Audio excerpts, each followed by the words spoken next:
We told you about this earlier. There's a bit of a dust-up at a Donald Trump rally in Florida tonight. Joining me now, Kayleigh McEnany, a Trump supporter, and Bakari Sellers, a Hillary Clinton supporter. Kayleigh, earlier tonight, a Confederate flag was hanging at a Trump rally. The Trump advance team asked the man to remove it. He did, but then he put it back up. Confrontation ensued before the flag was finally taken down. Donald Trump, he always says at his rallies, a love fest. Symbols like this, can you consider that a love fest?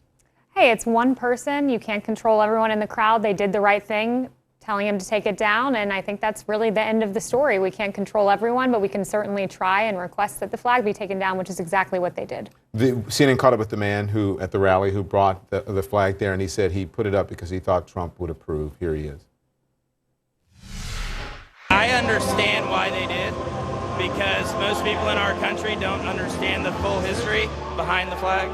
So I understand that the media and a lot of other people are going to, turn it into something that it's not, say that it's a racist thing or, white supremacist. I am not a white supremacist, okay? And it was about the North and the South. It wasn't about racism at all.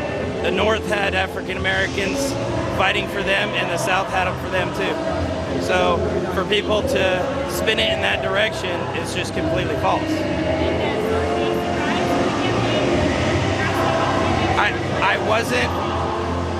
I think that on a personal level, between my beliefs and Trump's beliefs, I don't think he would have a problem with it at all, because he probably understands the history, and that's why we're all here.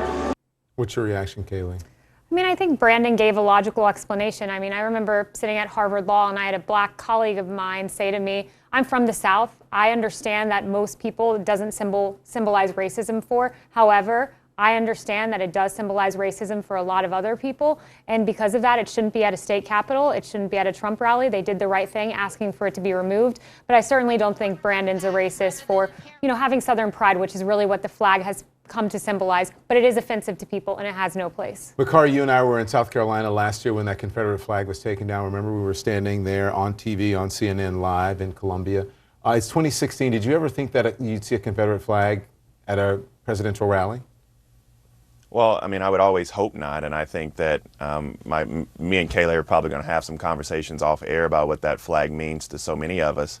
I thought that Brandon, I believe that was the gentleman's name, gave a very ignorant statement about the facts and the history of the Confederacy. This wasn't just a battle of North versus the South. This was a battle of my ancestors trying to be free from the bounds and shackles of slavery.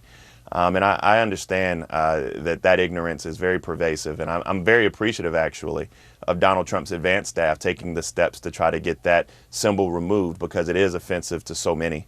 And so I would just hope that Brandon takes a moment to educate himself and attempt to empathize with others around him. But to answer your question directly, my hope is that we don't have to see that flag waved at public places like that, especially when Donald Trump's carrying the mantle of the Republican Party. My hope is that that type of vestige of hate can be put away forever. Bakari, I agree with you, but I do think that's unfair to call anyone who has that symbol somewhere in the South, which has come to represent the South as a whole, not just, this horrible moment in history. To call every person ignorant who has that flag, I think that is really kind of an ignorant statement in and of itself. That's not what I said. I didn't call every person.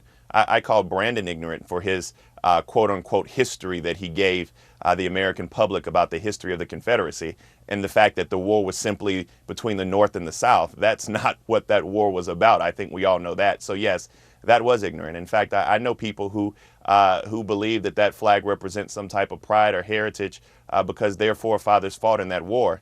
I understand that. But for me, that doesn't take away the hate. That doesn't take away the anger. That doesn't take away the pain that as an African-American man I feel, especially one from the South. Yeah. So, Kayleigh, I can tell you directly, no, that flag doesn't represent the South. It doesn't represent the South. It doesn't represent me. I have a friend who's from Georgia, one of my dearest friends, who said when he grew up, he thought that flag was just, about Southern pride. And I explained to him that his family, his parents, did not teach him the right history of that flag. Now he has since learned and knows the history of the flag, and I think that's what Bakari is saying. But listen, I was at the Republican convention, and you saw some of the things that were being sold by vendors, too fat thighs and those kinds of things. Should they be more careful about what vendors are selling outside of these rallies? Kayleigh, you first, because he said he got the flag at the rally. Sure. Yeah, I mean, you can't be responsible for what every vendor decides to sell outside of a rally.